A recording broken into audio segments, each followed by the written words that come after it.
Okay. Here we go. Here we go.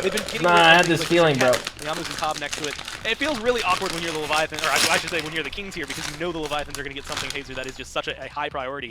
And when you look at all of the players, like, I don't want Shinto to have hell. She's in the top 5 most banned gods against the Leviathans for good reason. Yeah, Shinto definitely nuts on that pick, and the Kings recognize that. They say, hell. we're not doing well with it, but we don't want Shinto to have either. I quite like that decision. Because if they let the hell through, and Leviathans don't first pick it, do the Kings pick it top 2, or do they then give 2 really good picks to the Leviathans despite being... Okay. So here we had a debate as a team. Some of us wanted AMC first, and some of us wanted Erlang. On that first pick side. So they get rid of it and they remove the Sol. Zapman gonna have to do it on something else. He has been really, really good on the Sol. So I like that switch up, and RTO actually banned by the Leviathans. Which I think, you know, it kind of goes back to exactly what you're saying, right? Like, we're going to get 1. You're going to be able to get 2 here if you're the Kings. So maybe trying to limit it a little bit. They get the Erlang Shin first pick here, Taco, which is probably going to go to Panatom. Had a great performance on it, so no complaints there. Olarun is the answer here for the Kings. And this is the first time that we're going to get a chance to see the Kings actually run this Olarun. They're also going to go ahead and snag up that Amuz and Cobb as well. So 2 pretty desirable backline. We fucked up the draft, because here we already fucked up, because now we don't have pressure mid. We don't have pressure duo because they took my soul, right? And that basically was like how we were drafting, like they'll have pressure at least somewhere. So like we fucked up bad here, because they had pressure mid, they had pressure duo, and it was already going to be a hard game from this point. Options and just carries in general, tons of prot shred available as well, but the primary concern, that early laning phase, definitely pretty susceptible to ganks, especially against the likes of an Erlang Shen, and Leviathans, they even still have the option to go for an Odin here if they so desire. A lot that can lock him down, and since Odin seems like such a fruitful pick, it might be an easy scoop up for them. Fenrir was a topic of conversation in Game 1 because it got banned. In Game 2, it was a topic of something they could lock in early on. They're going to do it here. And normally, I don't think of Wrongyu as like... Here we're hoping the Fenrir Erlang can run the game. A lot more lately. Since the both backliners don't have CC immune ults. Like Fenrir gets beads, Erlang kills them, or vice versa. Yeah, I'm slightly surprised he goes towards the Freya here, honestly. That kind of gives the impetus to the Kings in this lane. Olarun just out-pressures Freya through the early game. That's the way it is. Freya, once you get that hasten ring online, can look for solo kills and 1v1s and becomes really, really impressive. Before Erlang's not OP. She's quite weak in the lane. She's really reliant on her 2 being up, and she uses that to clear the wave. So once that's down, she becomes a bit of a sitting duck. The Sobek, we said last time... The Kings really outdrafted us in this game. They have to get it top 3, and Variety hovering it, but then we see a Cabrakan hover instead. Now, Taco, I don't know if I want to talk 3-0 if we don't pick Erlang. Gets locked in. But why? We would have had AMC. Well, the walls primarily would be the most appealing part, just because something to have some very consistent lockdown potential against the Freya, I think, is definitely something that the Kings are going to have to keep in mind, because while I think Olarun can be a little bit of a lane bully towards Freya, at the same time, Freya, all she really needs is to get the first 2 rings online. As soon as she gets that teleport, Fafnir was a good pick too, because it can disarm me as Freya. Build all 4 rings and still have so Kings, they did a great job in this draft. They really outdrafted us hard. I think that the Fafnir choice is rather interesting, just because of how Game 2 went for Genetics, but nowhere near as much lockdown as before, since the Leviathans don't have that RDO, so not as threatening with the Erlang pin, but I still see a lot of dive between this Fenrir and Erlang Shen, and definitely some possible early ganks in either mid or duo. Well, the bans that start to come through, a Respect ban directly on the Chiron, alongside a Medusa, gets banned out here by the Kings. Leviathans, they take care of the Sobek early on, which is going to limit that solo lane 1 more pick. Potentially for the last game, it might be 3 for 3. Leviathan still holding on to their last ban. And it does feel, I mean, with the Olarun, Amuz, and Cobb Fafnir, you've got to figure it's either Twin. We didn't troll, we just played bad. Next is going to but the Kings also played well and had a really good draft. That Odin pick. It was pretty prominent early on. But Freya also susceptible a little bit to that Odin. So Taco makes sense to limit that. The same thing for the Erlang as well. I think that it's just a pick that could really be strong either direction. But the Neja for a do-or-die circumstance. The Neja was a really smart pick because want to bank it all. It forced us to go beads, and like it has a really good fight in the jungle, where we thought we were strong, but the Neja kind of evened it out. Well, it's answered with this Osiris, which we have seen have a lot of great performances so far this week in Hazer. I don't know, it feels like, except for the Freya, The Leviathans are getting a lot that's going to help them get online very quickly, and the Freya's only slightly behind. Oh man, and we get Shinto's Uller. I don't know, man. Yeah, very, very scary. The one positive, I guess you could say, is that Uller doesn't have a whole lot of options into Neja. Neja can 3 in and look for that ult. But Uller, if he gets the beads, the turnaround burst is real strong, so you've got to be worried about that one. We haven't seen Twig on this Neja since Phase 1, I don't think. Yeah. He was running that when Big Man Things was back in Europe. They were running Neja, Kukulkan, and looking for these burst kills, but let's see if he can carry it through like Scream was able to in the play-ins. And see, that's the thing, though. It was that like constant setup, right? Like it was always, okay, we've got Uller Rob. bad pick. It was our only pick here. Big wide ult. No, that's the gonna Hunter's kill you really that dead good at real mid. quick, and I can guarantee you're going to be right there. They don't have that same follow-up as of right now, so I guess we'll see. Sanctified Fields are there. I guess Stinger's I mean, maybe Cardi B, nowhere but near the same. I don't know. Naja, though, throws me for a loop. Taco, though, the Uller, mid lane, the Osiris, along with this Freya, it feels like a relatively standard Leviathans draft. One thing I can't help but note, though, is that Neja and Oleron in the same composition seems a little counterintuitive to each other, because normally you want to fight whenever that Sanctified Field is down, but I feel like with how chaotic team fights can get at times, if Neja's taking one up into the air with Windfire and Wheels, well, I don't know necessarily Kings how gotta be well happy the with Kings their are draft actually going to here. be able to utilize that Sanctified Field after the fact, because I feel as though most of the follow-up is going to have to be expended, and one ult or the other, and I feel like the Kings pretty much splitting their target focus in that manner, it could be a little bit problematic. Now, the Achilles Hazer gets locked in to end out the draft here for the Kings. What is this bringing to kind of wrap things up with a bow? I think Achilles is just a good, solid solo lane pick. Going to do okay into the Osiris, not going to get blown out the water, and comes out the lane strong. Has a little bit of CC and has that execute potential, so they can look for this Fenrir, they can look for this Osiris if they choose to do so, and just going to be there to kind of frontline for the team. And Taco, your thoughts, I guess, on the Kings draft? Like, this is do or die for them, right? We can look at the Leviathans all day and talk about how the fact that they've got 2 games, they could be playing Why around, can't we they get can mess pressure around, mid on they can Uller? use it, Because and they're AMC still insta holding clears the line. wave. Is this a draft At for level the Kings 2, that can Uller find doesn't insta clear the wave. It's certainly a draft that can find a win. I think you could say That the if I same got a thing for war any posh. SPL True. team, honestly. But I think ultimately this is the Did Leviathans you always do that? kind of Yeah. testing the waters as well, because this is the first time we're actually seeing them willingly let that Ola run slip through here. So the fact that they would prioritize the Kepri over that pick just kind of goes to show how much confidence Zapman is really working within that duo lane, that he doesn't view Netheroid as a threat with the Olo. That's going to be fun to watch. The Fafnir opens this up. No, I and viewed- to an I viewed him interesting as a conversation. threat. So there's not as much against him as there was in last game. Hazer, do you think that this is going to be able to stand up a little more for Genetics, or is this feeling a little too good for the Leviathans? I gotta believe for Europe. I gotta believe Europe's gonna win. A European player has to win a game, right? We got it. Hold on, I'm thinking. I'm trying to go through all the rosters. I'm trying to make up any player on the Titans that could be European. I can't. Yeah. I can't. And maybe some of them have some, mix. Yeah, like if you go back to like their Little bit of complete heritage. origins. Yeah, if we go to like ancestry for Paul, I might listen somebody's to got this. to be from Europe there. So Surely, like yeah. the heritage. A miraculous start for the Camelot Kings. They are showing us Oh, some life fuck. here. in the Kings already first- got a Camelot kill. Kings can Netroid. Aggression from the Leviathans. Panatom, on the other hand, Okay. So Panatom's here. Shinto's going to rotate around the backside of this fight as well. Netrioid follows up on the stun. First blood is there, and it's Netrioid able to pick it up for the Camelot Kings. Can Wrongyu survive on the other end? That's This just would a be good play by the miraculous start for Kings, Camelot bro. Kings. They are showing us some life here in the first minute and a half of They game grouped number up 3. faster than we did. There, unless Genetics can find the hammer. We He wanted sure does. Panatom That's to a come, Has Zapman done too much? His but health we were bar too slow plenty in full. having Just his need that back. last 100 So we kinda HP or baited so him. to get out alive. The Camelot Kings counter rotate in and find first blood. desynced engagement from the Leviathans, Whoa. but it might not be over. The Camelot Kings posturing for aggression. No, right? Surely Genetics not. takes a couple tower shots. Panatom close by just in case. He's That ahead. little bit of damage from the This was sick by Panatom coming back to dual lane. And we're like, okay, let the best step back, or the Nausea back, and then we fight. This was a sick play by Panatom. tower. Not That's enough. my It is jungler. a hack indeed by Captain Twig. No. Vanish onto Netrioid. Double stun to go from Wrongyu. Knock up onto Netrioid, and Wrongyu re-engages. He will live on the other end of this fight. And now we are chasing down Genetics for the second kill of the game for the Atlantis Leviathans. Jump in, no good, but who needs it? Zapman's got the kill. Man, that is tough for the Camelot Kings. A great engagement, but maybe an Panatom oversight. trying to Somehow run, Panatom gets sent to the trying to shadow get to realm the and blue. comes back ahead. Sticks Bro, I could have done the Twig. purple here. I was And then such a from there, the Camelot Kings pussy. lose out on a lot of momentum they would have picked up. I should have They done wanna his go back purple all the way there. to the start of that Such a fight. noob. Hold that as Yarkor might be walking into 2v1. Captain Twig gets the sash, gets the stun. Meditation helping out Yarkor here, and the tower will provide himself some safety. So Captain Twig level 2 to Panatom's level 4. We'll take over to level 3, but a little bit of a lead already building up in the jungle. The Erlong Shen for Panatom was worth its weight in gold in game 2, looking like it could be the same here in game 3. Bro, look. I'm already level 4, he's 3. If I would have taken his purple there, like, I feel maybe we win this game. I let him do purple, his alpha, like, I didn't get anything.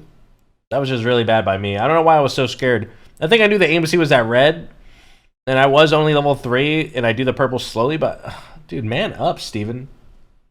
That was a bad play by me, for sure. Panatom Could've taken his behind purple. Twig hits the pin, and look at the range damage. Twig sashes back in. That's the stun on a Panatom.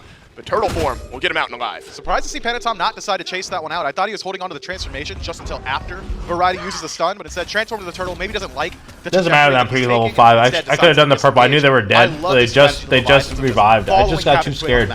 Naja, maybe not the most orthodox pick in the current meta, but certainly even worse if you are able to put him pretty far behind. Luckily for Twig, he's been able to pick up a slight bit of farm towards the tail end of some of these. That could have really fights. He's now snowballed. up in levels, but still maybe a half-level lead for Panatom out of the jungle with an early Mannequin Scepter as well. Yeah, but I knew the situation though. I knew AMC was at red. Even if AMC came over, he wouldn't kill me, and he would fall behind in mid if he came over. So like I should have went for that purple. Maybe the first time we've seen that in this set so far. It is like 300 or so gold, 400 or so XP, but you got to take the wins where you can find them.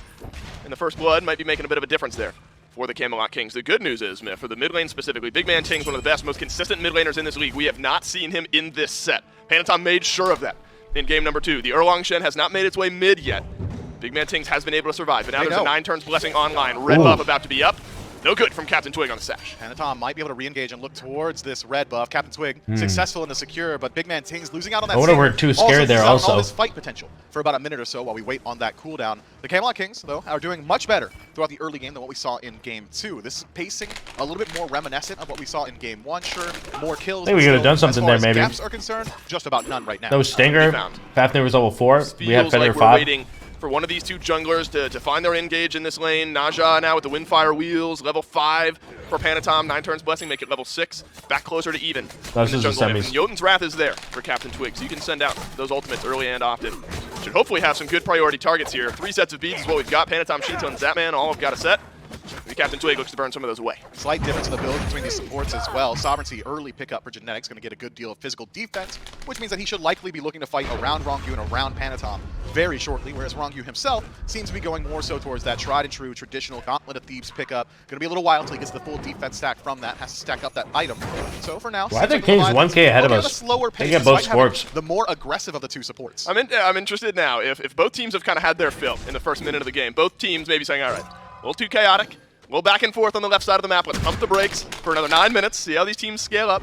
Similar maybe to game 1, but I think the way that the Leviathans play around this Gold Fury will be pretty telling as well, but there is shred potential with Genetics, Netrioid, and Big Man Tings for the Camelot Kings, so both teams need to have that wherewithal, the presence around the Gold Fury. That's a blink in from Rongyu and a jump out from Variety. Fatal Strike used, but Rongyu, ever patient, drops Variety right back into the tether of the stun. There on the other end, there's a 3 versus 2, but Captain Twig's got plenty of damage, but there's damage to be had for Yarkor as well. Lord of the Afterlife goes in, but empty-handed are the Leviathans. Captain Twig, phenomenal peel there to separate that engagement. Big just saved it so hard there. Might be able to catch out Yark. Stinger finds its way on the Yarkor. There's the sash, there's the kill. The Camelot Kings more showing us some here early in game number 3, even up the kills, and pull that gold lead just a bit further ahead. Hammer no good on the Panatom. That was sick by Twig. Right. Blue buff respawning very shortly. Netrioid, you don't love this 1v1. Zapman will send some autos Netrioid's way. Alright, so yeah, I don't want to talk about it. Valkyrie's discretion was there, but so was Sanctified Field. Wondered if we would see a moment where the old blood takes on the new, but not to be on the left. More scrap. I didn't have my 2 up, and I thought like I could do enough damage with my 1 to get him low, and then my 2 was about to be up, but it was miscalculated, one that's a bit less to say the least. What we've seen. Shinto on this Uller has shown us wonderful things from this pick in the past. They operate very similarly, Uller and AMC, in that they're both very ability-focused insofar as their damage output. Big Man Ting's looking to drop Stinger, looking to drop his Bees. I'm hoping that maybe 1 or 2 auto attacks, all it's going to take to finish off some of these kills. And he's got great CC setup to find that was like targets. a high with the Windfire Wheels, Genetics with the Hammer. Low probability play. With the Sanctified Field going to help out a fair deal. Whereas Shinto, he is his own setup. The axe is all he needs. Yo, get away from me, Genetics. Does his best to sidestep the Hammer that never arrived. He uses the Banish instead. Panatom over on the right side of the map. Variety has his ultimate. But so does Panatom, and so does Yarkor. Could this Achilles be under a little bit of pressure here? Variety down just a bit, above half HP. Taunted in through, knocked up as well by Panatom. Fatal Strike not blocked, but Yarkor's got Lord of the Afterlife and the pin on the other end, and there's a kill for the Leviathans as Panatom makes his way right and gets the first kill of the game for the Erlang Shen. And even if there was a counter rotation from the Camelot Kings, Rongyu, the guy on your screen, is acting as goaltender. Captain Twig maybe walking into a trap. Could there be a rotation, though, from the rest of the Camelot Kings? Captain Twig pre-beads. Again, it is patience from Rongyu. The Ragnarok won't have the legs to get underneath Captain Twig, though, and so the bead's well worth it by Twig. But is that second guessing? You're making the Camelot Kings second guess where they're positioning on their own side of the jungle just because you don't know where Rongyu is at all times. And it has worked out so far for the Leviathans. Genetics hovering nearby with Big Man Tings and Captain Twig there. Yeah, it makes sense that Panatom doesn't want to stick around on that Greater Scorpion. With Rongyu just playing so patiently around that Ragnarok ultimate, he gets both resources from Captain Twig. Had he gone for the instant fight, it would have just been beads. Had Game's still really close at this point. More reactively himself, could have just been the ultimate, but instead, She he's doesn't taking have fire two. wheels and beads. He's effectively removed Captain Twig from the game for about another 45 or so seconds. Yeah, no more pressure from Captain Twig. While those resources come back up, we're going to farm up some on the back. They're ahead of us Twig in both looks like he's side gonna hover lanes, over here though. on right to protect the blue buff, and that's something that the Leviathans have put some emphasis on. Genetics is here as well. So the Kings want to do more than just protect their own blue buff. They want to invade Yarkor's blue buff. The Osiris is something we've seen get unleashed a few times here He's this just weekend. making and good it is plays scary. here. So anything we can do to keep Yarkor just a bit behind is always going to be a good look. Dark's for the Camelot Kings. Kama Gold Fury is level? up. I have no idea. Oh, He might yes, be it is here. by the Atlantis Leviathans. Yeah, that's Rongyu fast. jumps on through. Panatom and Zapman doing it quickly, and look at the icons on the minimap. Nothing. Maybe Yeah, a this was a rotation is good late call. from Big Man Tings, but it will be just that. It will be late. And Gold Fury goes to the Atlantis That Leviathans. was a really good goal by us. Maybe not 3 Century Wards needed on the Gold Fury pit, but nonetheless, he still pick up the objective. The Leviathans able to strip that one away. They keep Ace and Shinto not rush on for in the center Emor. of You the could map if you to want. distract the I Camelot value Kings. No way. They're disdain. going for that objective with Uhl still here, with him being such a major Yeah, we part just- of we their secure overworded as well gold. as their I don't burn. So Big Man Tings communicates, hey guys, I've got eyes on Shinto. Let's not concern ourselves too much. And We're still not even ahead of them, the though. Leviathans are able to pick up the first neutral objective of this game. This is crazy. This is the winning line for them. This is what they've done in the last couple of matches. They've desynced I don't know these who called neutral that gold. timers. If now the Leviathans are able to head over towards the Pyromancer and Right. clear that one out in just about a minute, it's going to be very hard for the Camelot Kings to reestablish their footing around these POIs. And that would feel like double bad for the Kings, right? When you look at their composition, you got the Fafnir plus the double hunters. You want to be doing Ronnie! that. This is why Ronnie Got left, that bro. Down he will crash, and down he will go. As the Camelot Kings isolate the Leviathan support, they're able to snag that kill. Carlos Ronnie! goes out on everyone here for the Camelot What's going Kings. on there? Looks like Shinto will be okay. Misses the axe, but has some damage over on the back Kings end. move up as Now 5, Panatom bro. trying to engage the fight, Jesus. but watches his tower fall down. 5 members of the Kings, they might have Yark. Oh no, Yarkor, now he's left alone. The isolated targets of the Leviathans have just Kings been just swept making by the plays, wayside. man. The Camelot Kings knocked down tier 1, and it should be a Pyromancer for the Kings as well. So for the first time in like a game and a half, we're now seeing the Kings split these neutral objectives. They're at least able to grab the Pyromancer and a good gold infusion with the tier 1 in mid. Great play from the Camelot Kings to recognize their damage output. Good Had they drop. committed so Kings much, got on that Rongyu for and me. not gotten the kill, that would have been a completely different fight for the Kings. Instead, know exactly what they're capable of and optimize properly. Bro, did I ward gold Slowed down by again? the honey. Genetics is in on the chase, but it doesn't. Did just I Genetics ward and gold Zapman. again? So Genetics going to make the purple buff annoying. Blue buff gets dropped down by Variety. As Zapman Oh, sends Genetics okay, running bro. the other way, and if you buy it, This is the most unfortunate play. I literally whoop him perfectly, and then my 2 runs out, or my 1 runs out, and I leave the purple at 1 HP. So, like, basically, I, like, whoop him. I know Netroid's coming. I'm like, okay, I killed the buff with this next auto, and then I alt out. But instead, the buff get... enough time here. If your Genetics Just Netroid watch. is going to be able to close this gap. Zapman down beneath half HP. Has I these, move him has something as perfectly. well. Now the Vanish is gone. Are you selling Look your at life it. 1 to secure HP, your purple bro. buff, and you will not even get that. Ultimate gets used. Oh my god, I was Purple so gets dropped tilted. by the Camelot Kings. Great disarm from Genetics. Zapman uses the Banish to try and I just was burn so down the tilted. purple buff and Yeah. disengage. Genetics drops the disarm the second he comes out of that Banish. I only have the Forces whoop Falcon's perfectly. discretion off of this Freya. So now Zapman moves out on Yeah, not Fafnir, only it doesn't the ball, matter but what was one used. of It's his the best fact that it was at defensive 1 tools. This could HP open the when door I for had to Captain leave, Twig when I to start thought that rotating auto over. would Could kill open the it. door to Panatom, though. The Erlang Shen rotates onto the left side of the map. Genetics uses Okay, the last here... Now we're starting to force stuff, okay? Now this right here, you know, here we're starting to force stuff, okay? I don't know what we're doing here. Man, he's got to jump away. Vanish kind of counteracts with the 9 What am I turns. doing here, by the way? Down. This is Now ranked the escape Steven button, here. But Zapman sticks around. He takes so much damage. What are you doing there? Zapman gets deleted by Netroid. Panatom sticks around as well. Genetics transforms. But is the transformation from Panatom that should get him out alive? But Captain Twig, he's got something else in mind. Netroid's got a double. Captain Twig adds 1 as well, and the Camelot Kings are here to play. Disrespectful play from the Leviathans to step up to that tier 1 tower line. The Camelot It wasn't us Kings being disrespectful, it was respond us trying to enough take force tier 1 something and in then their just own being mind, and maybe noobs. even potentially looking towards this tier 2. Camelot Especially Kings me. have shown us now that they want to compete with this Leviathans team. They have a hefty lead. They just Hovering get it. right around that 3,000 gold mark, 13 minutes in. These two teams exchanging haymakers. That was with some one ranked another, and gameplay the gold right lead there. will grow further as the left side tier 2 goes And down. we played bad. Be a Pyromancer up in a couple of minutes. Gold Fury will be up before that. And now, Myth, you get this situation where the Camelot Kings are in control with this objective burn composition. Should be pretty cut and dry for the Kings. We were to in grab good these objectives, positions this game. We kind of give just got themselves a real outplayed, good look at to a be game 3 honest. win. a complete inverse of what we saw elsewhere in this set. And you know what? This Banish combo has not Like, been working out. we weren't really behind at all until now. Where Zapman finds we the Banish, even and they're good. They find were multiple even targets, for most of but the it game. stops Wrong Q for finding And the the stun Kings on just chain. outplayed It stops us. the 9 turns blessing from Panatom. The communication around that tool has not been great for the Leviathans. The Camelot Kings realize once Zapman uses that ability, he's no longer got any more self-peel, and it just becomes so easy for the Kings to start their own dive, return that fight, and now, as you said, for the first time this set, the Camelot Kings in a commanding position with desynced neutral objectives, maybe coming back to bite the Leviathans. Variety has established some control on the right as well. The Achilles, outside of some presence game's there, definitely some not over tanks yet. On the right side, haven't seen much. Sent Variety's way. Feels like a matter of time before we see what happens when the Soulmakers rotate into these fights. That's the word the Afterlife used by Yarkor. Med has already been used as well. Can Variety deal enough damage to get Yarkor down within execute threshold? Looks like Yarkor has something else in mind. Now, will Variety stick around too long? That's the big question. Fatal Strike, it's good! Wow. Give Variety the solo kill on the right side of the map in the second charge. That'll be used to disengage Leviathans desperately now. Watch for the hammer. Shinto sends some auto attacks Variety's way. Panatom weasels on in. Doesn't hit the pin. Did our but MVP should get have soloed? the damage. Jump through from Wrong. You brutalizes there. But we have spent a lot to get the return kill on Variety. Dark, explain yourself. Pony Fury here for the Kings. The Leviathans have to stick around on the right side of the map. That overcommitment onto Variety to get that return kill needs to be matched with something else. A tier 1 tower helps out. I think all my teammates left for this game. Of the Fury on the other side for the Camelot Kings. Maybe even a little bit more with this heavy grouping, but now the Leviathans, they're knocking on the door a little bit too long. The Camelot Kings have already reset, and the Levis are still deep on their side of the map. The Leviathans are still here. Certainly there's no world where we're looking at a tier 2, right? I mean, the Leviathans are just behind the Kings at this point. We need more time to get into the game. Wrong, you will be ulted here by Captain Twig, and there's a Sanctified Field Poor Ronnie. waiting on the other end. Down, the Fenrir will crash, and Netroid adds his third of the game. Is it an immediate FG pull?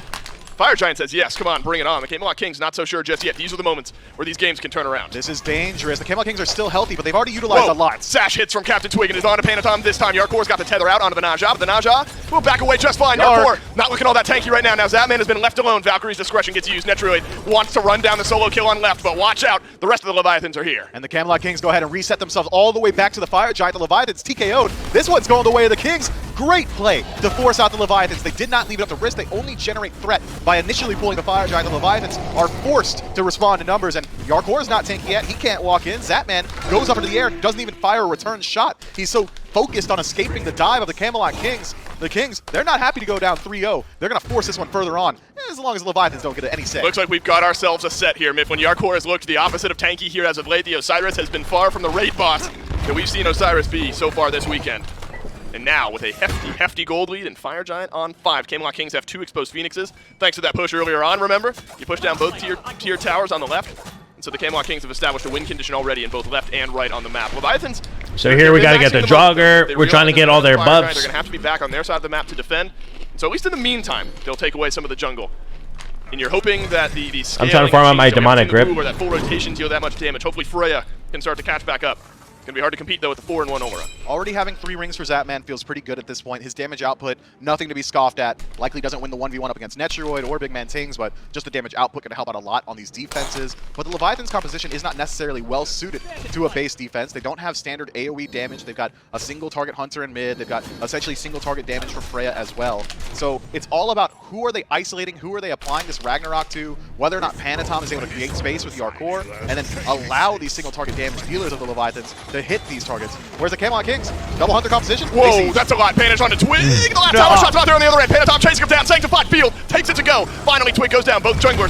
If we would have killed him faster, it would have been so much better, man. No, not just yet. But Variety's got the stun. Wrong you will live. Yarkor's alone with 4 members of the Camelot Kings, but it's a jump back in. The Banish. It's big from Zapman, but you need more damage onto the frontliners. I just don't have my 2-1 up again, bro. If my 2-1 was up earlier, we'd kill them all. Zapman and Shito still hovering nearby. If the axe connects from Shito, he can shut him down. Hail arrows, not enough damage to take out Genetics, but the Camelot Kings would have loved to be able to stick around a lot longer in that engagement. Great defense from the Leviathans. An overextension from Captain Twig cost the Kings a lot of their power play. And Miff, that is the first time I think we've seen that Banish combo really work for the Leviathans. It was a Banish into a full rune stun from Wrong You, into the pylon of damage. Still took a minute to kill Captain Twig. The beads worked wonders there for the Naja, but that is what we were hoping, or Leviathans rather. I remember being mad at that point because like, I was like sitting there waiting for my 2-1 to be up. 7,000 gold, the most even fight that we've seen. And they all live so with 1 HP. And the Leviathans able to take away one of the Fire Giant buffs from the Camelot King. Still 3 exposed Phoenixes though. 50 seconds left on the FG.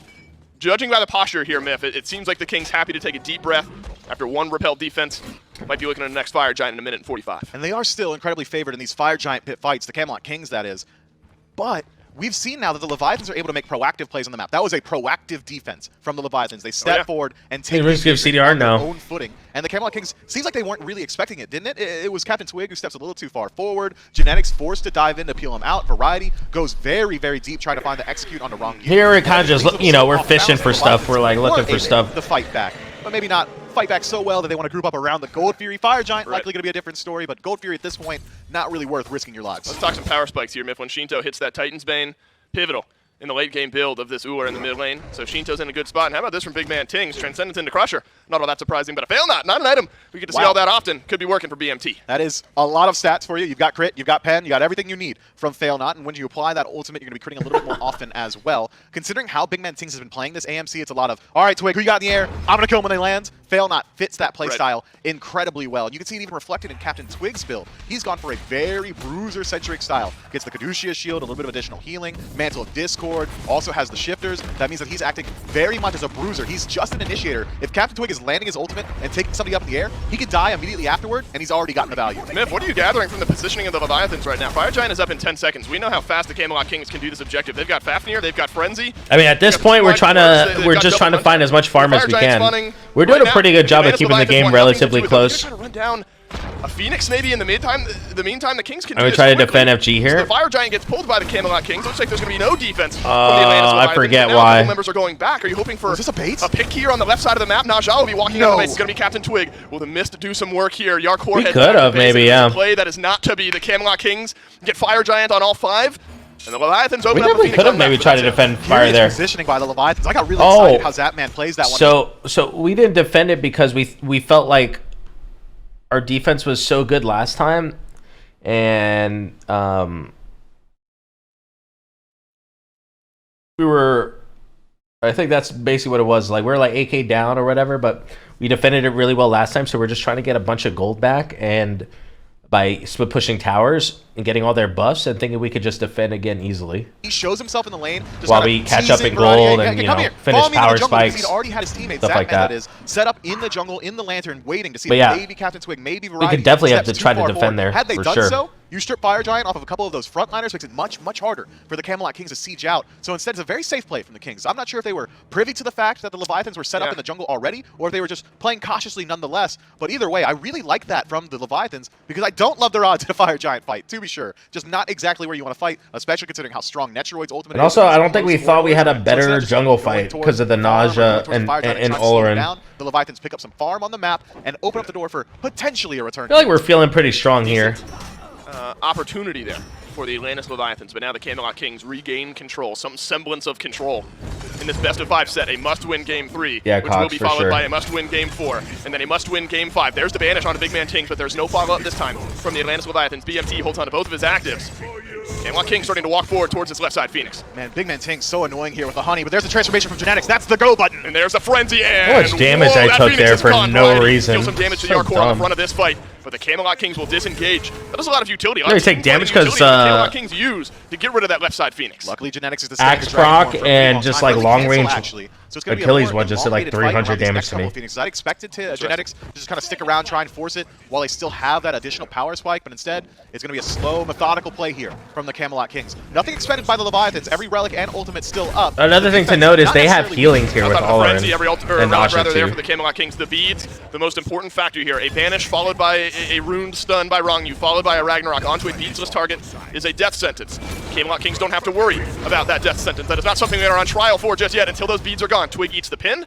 Happy to do so. Gobbles it up, backs away with the rest of his team. Minions pouring down the left side of the map. The fire minions will be there shortly. You might have to separate it out now if you're the Atlantis Leviathans. Plenty of time though, Miff. 1 minute and 15 seconds left on the FG. Feels like you got one push in you. And Genetics' ultimate is going to be coming up very shortly. They do a good job of poking us, I'm pretty sure, if I remember correctly. With the pushed up so far on right, the Camelot Kings can't really split. Zapman vanish onto Variety. Is that your target? Yarkor follows up. Variety lives here, by the way. Like, on the backside, but Fatal Strike gets out and alive. It's a sanctified field surrounding the middle of this engagement. Big ultimate down from Netroid. Used it defensively, but here come the Right, Camelot like, it Kings was a right good down Main engage Street. for I'll us, ask but we them couldn't to kill Leviathans Achilles, do and then they just everything, get trying both to finish off Phoenixes that kill after on the that. variety, and we're unsuccessful in doing so. The only one who has ultimate What's is up, the Sand Cole? Switcher on the side of the Leviathan, so that's nothing. The team fight is lost to the Order That's side. well The played Camelot by the Kings Kings, to be very honest. patiently play around those cooldowns. The second Genetics ultimate comes back up, they start to re-engage, and from there, they take out the mid Phoenix, left Phoenix stripped away much earlier, back up to the Primal very Fury well as played. well. Subsequent Fire Giant's going to be much easier. Again, just a complete inverse of what we saw in the last couple of games. Now it's the Camelot Kings who are leaving no opportunities to the Leviathans. Cool, calm, and collected. That's what you need from a potential championship team in moments like this. When you're in a knockout game, your season hopes, your Smite World Championship hopes are on the line, you get a ray of hope in a game 3 to turn this set around.